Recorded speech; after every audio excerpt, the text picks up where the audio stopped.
Yo, yo, yo, stop what you're doing. Cardi B just got on the internet and cussed out the very people who pay her bills, her own fans, because a new single came out and did absolutely nothing. I'm talking destroyed, humiliated, dragging Body Gang like they stole something from her. And that's not even the craziest part. Dame Dash just went on a podcast and buried Jay-Z's whole comeback, said Hov is too old, called him a wrinkled-up camel, and laughed the entire time. And Jay-Z really thought 2026 was gonna be his year? Bro woke up and chose violence, but against himself. Grab your cups. This one is nuclear. Before we get into it, subscribe, don't miss it. Nah. Here's the skeleton. Real quick. Belcalis Almonzo, Cardi B, hopped on X Spaces and went off on her own fanbase after her single AHHA debuted at number 25 on the Billboard Hot 100, with fans blaming the Barbs instead of streaming. That Spaces rant went down this week, mid-August 2026, right as the chart data dropped. Meanwhile, Dame Dash hit the TFU podcast and said no rapper should be coming back at 60, a direct shot at Sean Carter, Jay-Z, whose rumored album got stamped fake news by Roc Nation's own official Instagram account on August 10th. And Latto? She crashed out on her finsta after Charleston White called her side chick. Cardi really thought blaming the Barbs was a good look. Now let's get into the receipts, because they're UGLY. Let's start with Dame, because he did not hold back. On the TFU podcast, when they asked him if Jay-Z could do a comeback album, Dame Dash said, and I quote, "Rappers are not supposed to come back at 60. Do you understand this? It's over, bro. It was over 30 years ago." Yo, when I first heard this clip, I had to run it back 3 times. Dame is out here talking about a man he built an empire with like he's reading his obituary. But wait, it gets worse. Dame kept going. Who wants to see a wrinkled-up 60-year-old camel face? You don't come out old with your back hurt, a little arthritis, not moving the same. Who wants to see that? BRO said what? That's not commentary. That's a public execution. When I read this, I literally did a double take. Is he serious right now? Now here's where the plot thickens. Music executive Ray Daniels, a man who's held positions at Warner, Universal, Interscope, and Epic, went on his own podcast, The Radar Report, and claimed, quote, "His album is done. It's completely done. We might get it if somebody partners with him. If nobody partners with him, it's not coming. He is not playing about his brand. Somebody called and confirmed it for me." Okay, that's a real industry insider saying the album exists. And how did Hov respond?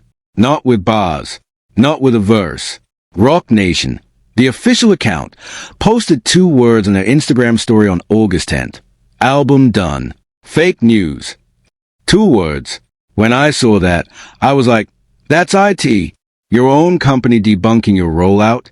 That line right there is where the whole comeback lost the plot. Now to Cardi. On that X Spaces, she told her own fans, quote, "When you'll complain, it doesn't make me want to sit down and be like, you know what? No. It makes me want to say, shut the F up, and I ain't doing ish. How about that? That's the type of person I am." Nah. You can't say that to the people buying your music and expect them to keep streaming. That's the dumbest flex I've ever heard. And she wasn't done. I have not been in the studio. I told myself I'd take the summer off. I'm going to live my best life.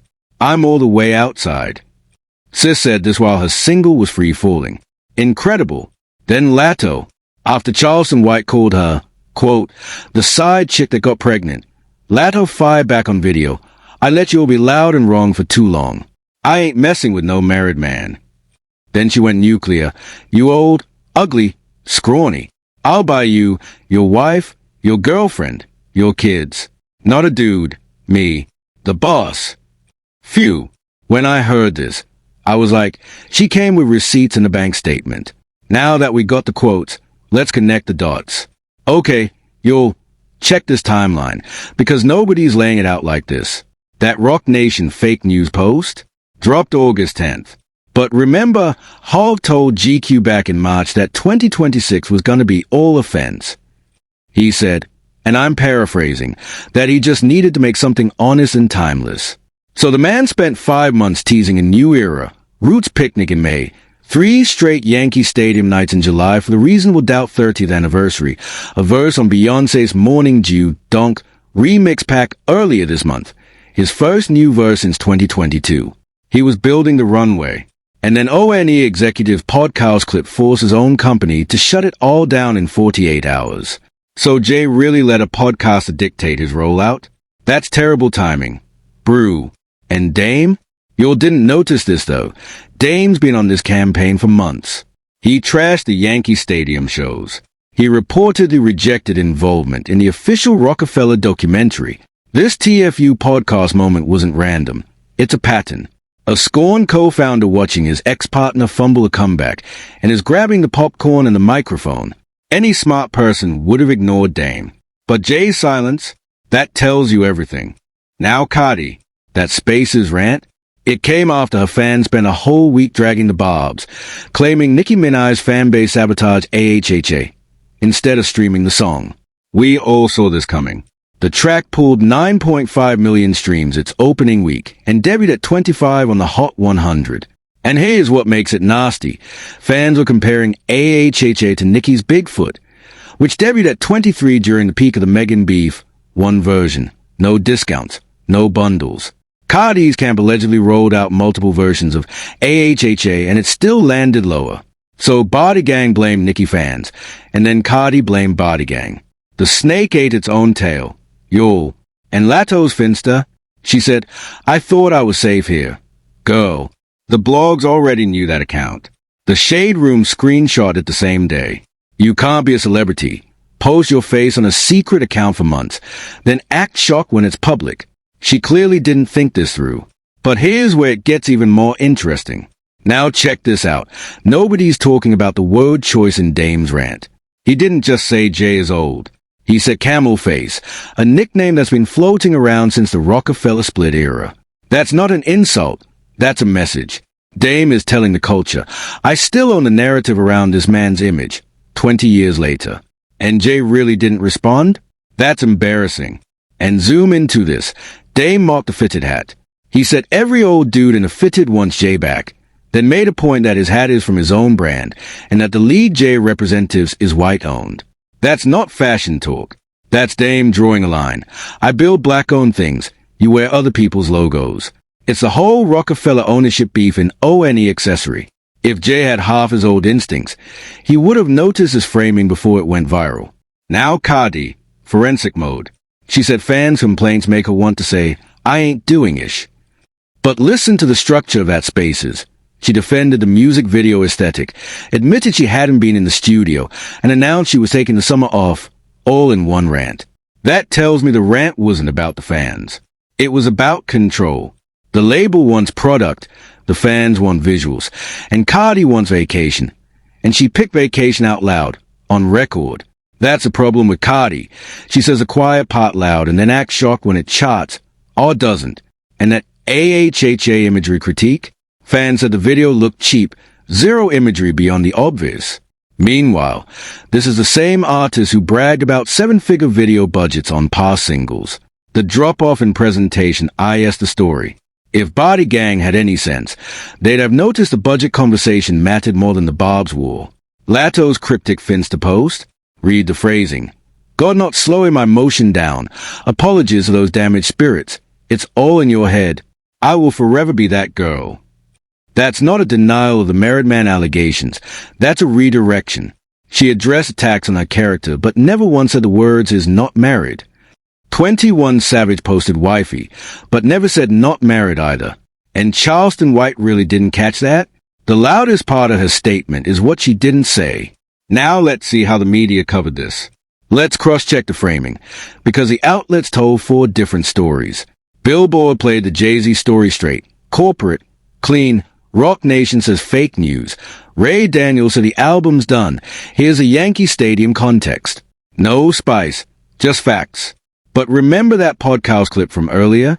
Billboard's framing makes it sound like a rumor got debunked, when the real story is that Hov's comeback momentum got kneecapped by his own company's 2-word post.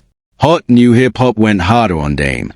They framed him as a scorned ex who doesn't care about facts, pointing out 444 topped the Billboard 200 with 262,000 units back in 2017. They are defending Jay. But notice what that defense admits. The last time Jay mattered as a solo album artist was 9 years ago. That's not the own they think it is. Complex covered Cardi's spaces as a quirky rant. Cardi being Cardi. She wants some off. Ha ha. But remember that quote bank from earlier? She told her fan base to shut up while the single underperformed. That's not quirky. That's a crack in the artist-fan contract, and Complex soft-pedaled it. The Shade Room framed Latto's finsta post as cryptic and let the comment section do the damage. Fans literally asked, why can't he just publicly say he's not married? The man could shut all of this down.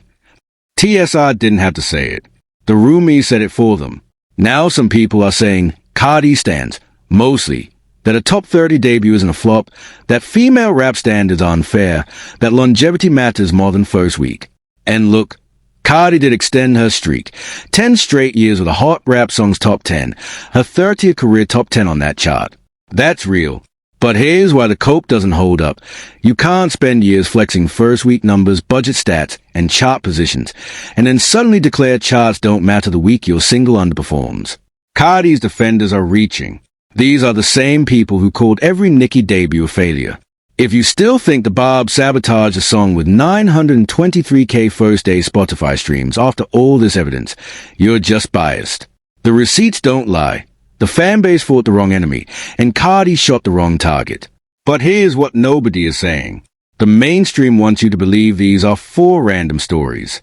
Dame hating, Cardi ranting, Latto crashing out, Sorty teasing a comeback nobody asked for. But here's what they won't tell you. Every single one of these stories is the same story. This is a culture's old guard watching the ground move under their feet. And each one is reacting in a different stage of grief. Real talk. Look at Jay-Z first. That GQ all-offense interview. The stadium nostalgia shows. The Beyoncé remix verse. That's not a rollout. That's a reunion tour for his own legacy. And here's the forbidden truth. The industry doesn't need a Jay-Z album in 2026, and deep down, he knows it. That's why the Roc Nation denial stung more than Dame clowning. Dame is noise. Fake news from your OWN building? That's a machine telling you the product isn't ready because the demand isn't confirmed. Jay is playing chess against a culture that's already left the board. And Dame, as messy as he is the only one saying it out loud. Every move Hov makes right now is predictable. Stadiums. Anniversaries, nostalgia. He's already lost the thing he actually wants, which is to matter again, not just matter forever. Now Cardi, and this is where I go no filter. Cardi B is not fighting the Barbs. Cardi B is fighting the 2018 version of herself. Remember those stats her own fans used to weaponize? The budget flexes, the first week numbers? That entire persona was built on chart dominance. And the second the dominance slipped, the persona had nothing underneath it. That Spaces rant, telling fans that's the type of person I am, wasn't strength. That was a woman watching her leverage evaporate in real time and taking it out on the only people still in the room.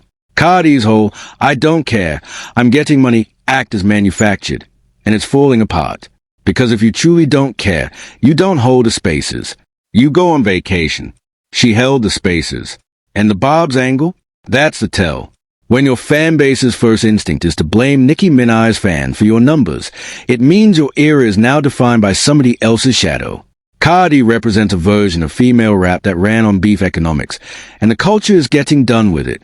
This is a desperate attempt to keep the old engine running, and the engine is coughing. Latto? She's the opposite lesson. She got called a side chick on a public platform and responded like a boss. Receipts, money talk, and her man publicly posting wifey within days. Say what you want, but she controlled a narrative faster than Jay or Cardi controlled theirs. That's a generational shift in one frame. The new guard claps back in hours. The old guard issues 2-word corporate denials. And sorty teasing new music? Sis, the debut album, Pretty Bitch Music, have been coming for years with no release date. A fan account begging, we need you back. The icy queen needs a defrost, and a sticker reply is not a comeback. That's a vibe check the culture didn't order. She represents the other old guard trap, relevance by announcement. And that's the truth they won't tell you. Half these comebacks are press releases in search of an audience. So what happens next? Alright, let's forecast. Scenario 1, most likely, Jay-Z never drops. Mark my words, watch how quiet it gets. The London, Paris, and LA anniversary shows will run their course. The nostalgia money will print, and the album talk will just dissolve. When that happens, Dame Dash is gonna get louder, because every silent month proves his point. And Dame is gonna keep podcast clipping his way back into relevance of a man he hasn't worked with in 2 decades. It's gonna work, too, because Jay will never respond. The silence is gonna hurt Hall's mystique more than any Dame rant could. And Body Gang? They're gonna low nothing. When the next Cardi single comes, they'll spend week 1 fighting the Barbs again instead of streaming. And when that underperforms, wait till Cardi hops on Spaces again. She's gonna look desperate scolding a fan base that's already shrinking. That's the most likely path, and it ends with the Barbs living rent-free in that camp forever. Scenario 2, the alternative. Cardi actually takes the L, goes quiet, and comes back with a real record and a real budget video. If she does that, the AHHA era becomes a footnote. But here's the thing. Even in that timeline, she already showed the fan base who she is when the numbers dip. The trust is cracked. And if Jay does drop, he's walking into a minefield where 60-year-old comeback gets measured against Kendrick's era, not his own. He's not ready for that comparison, and neither is his rollout team. Because if one podcast rumor forces a corporate denial, imagine what a review cycle does. Scenario 3, the bigger picture. 5 years from now, people will look back at this exact week as a moment the nostalgia era peaked and the clapback era took over. Latto's generation will keep winning the narrative war because they fight in real time. Jay's legacy stays legendary but frozen, a museum piece with a fitted on. Cardi's window as a chart force will depend entirely on the next record, and the fan base she just cussed it out will decide it. And Sorty? If that album doesn't materialize, the Icy Queen needs to D for us is gonna be her legacy quote. Whatever happens, one thing's clear. Dame already got his laugh, the Barbs already won the week, and everybody else is playing catch-up. Thanks for watching. If you enjoyed uncovering the real story, smash that like button and hit subscribe so you never miss when we expose what everyone else is too scared to say. Ring that bell for notifications. And if you want more truth bombs like this, click on one of these videos next. Trust me, you'll want to see what we found. And by the way, next one, we're going deeper on the Jay-Z rollout fumble and what Dame says when the album officially never comes. You do not want to miss that.